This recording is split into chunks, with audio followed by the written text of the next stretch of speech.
ಈಗ ಬೆಂಗಳೂರಿನ ಇತರ ಪ್ರಮುಖ ಸುದ್ದಿಗಳನ್ನು ಫಟಾಫಟ್ ಅಂತ ನೋಡೋಣ ಜಸ್ಟ್ 5 ನಲ್ಲಿ.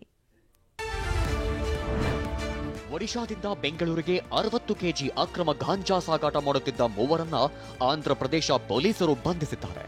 ಸುತ್ತಗುಂಟೆ ಪಾಳ್ಯಬಾರನ ಮಾಜಿ ಬಿಬಿಎಂಪಿ ಕಾರ್ಪೊರೇಟರ್ ಪುತ್ರ ಅಭಿನವ್ ಸೇರಿ ಬೆಂಗಳೂರು ಮೂಲದ ಮೂವರು ಲಾಕ್ ಆಗಿದ್ದಾರೆ.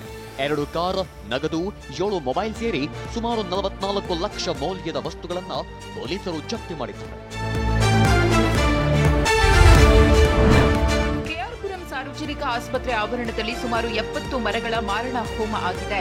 100 ಹಾಸಿಗೆಗಳ ತಾಯಿ ಮಕ್ಕಳ ಆಸ್ಪತ್ರೆ ನಿರ್ಮಾಣ ಕಾಮಗಾರಿ ನೆಪದಲ್ಲಿ ಮರಗಳನ್ನ ಕಡಿಯಲಾಗಿದೆ. ಪರಿಸರ ಪ್ರೇಮಿಗಳು ಆಕ್ರೋಶ ಹೊರಹಾಕಿದ್ದಾರೆ. ಇಲ್ಲ ಸರ್, ಅದು ತುಂಬಾ ತಪ್ಪಾಗಿದೆ. ಯಾಕಂದ್ರೆ ನಾವು ಬಂದಾಗ ಉಳ್ಕೊಳ್ಳೋದಕ್ಕೆ ಬಿಸಿಲುಗಾಲದಲ್ಲಿ ಈಗ ನೆರಳು ಕೊಡ್ತಾ ಇದೆ, ನಮ್ಗೆ ಉಸಿರು ಇದರಿಂದಾನೇ ಆಗಿರೋದ್ರಿಂದ ಇದನ್ನ ಕಟ್ ಮಾಡೋದು ನಾವು ವಿರೋಧ ಮಾಡ್ತೀವಿ.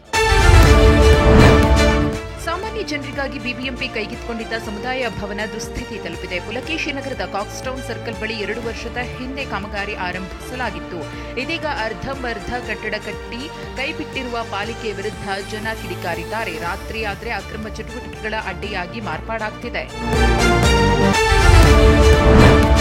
ಪೀಕ್ ಅವರ್ನಲ್ಲಿ ಬೇಕಾಬಿಟ್ಟಿ ದರ ಏರಿಸಿ ಸುಲಿಗೆ ಮಾಡುತ್ತಿದ್ದ ಓಲಾ, ಊಬರ್, ರ್ಯಾಪಿಡೋ ಸೇರಿ ಟ್ಯಾಕ್ಸಿ ಆಪ್ಗಳಿಗೆ ಬ್ರೇಕ್ ಹಾಕಲು ಸಾರಿಗೆ ಇಲಾಖೆ ಮುಂದಾಗಿದೆ.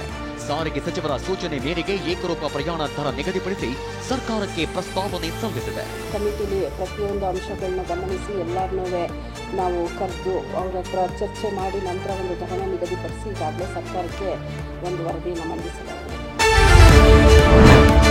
ವಿಶ್ವಗುರು ಜಗಜ್ಯೋತಿ ಬಸವಣ್ಣನ ಪ್ರತಿಮೆಗೆ ಕಳೆದ 4-5 ವರ್ಷಗಳಿಂದ ಉದ್ಘಾಟನೆ ಭಾಗ್ಯವೇ ಸಿಕ್ಕಿಲ್ಲ. ರಾಜಾಜಿನಗರ ಕ್ಷೇತ್ರದ ವೆಸ್ಟ್ ಆಫ್ ಕಾರ್ಡ್ ರಸ್ತೆಯಲ್ಲಿನ ನವರಂಗ್ ಬ್ರಿಡ್ಜ್ ಬಳಿ 2019ರಲ್ಲಿ ಬಸವಣ್ಣರ ಪ್ರತಿಮೆ ನಿಲ್ಲಿಸಲಾಗಿತ್ತು. ಪ್ರತಿಮೆಗೆ ಟಾರ್ಪಲ್ ಹಾಕಿ ಮುಚ್ಚಲಾಗಿದ್ದು ಉದ್ಘಾಟನೆ ಮಾಡುವಂತೆ ಸರ್ಕಾರಕ್ಕೆ ಲಿಂಗಾಯತ ಮಹಾಸಭಾ ಒತ್ತಾಯಿಸಿದೆ.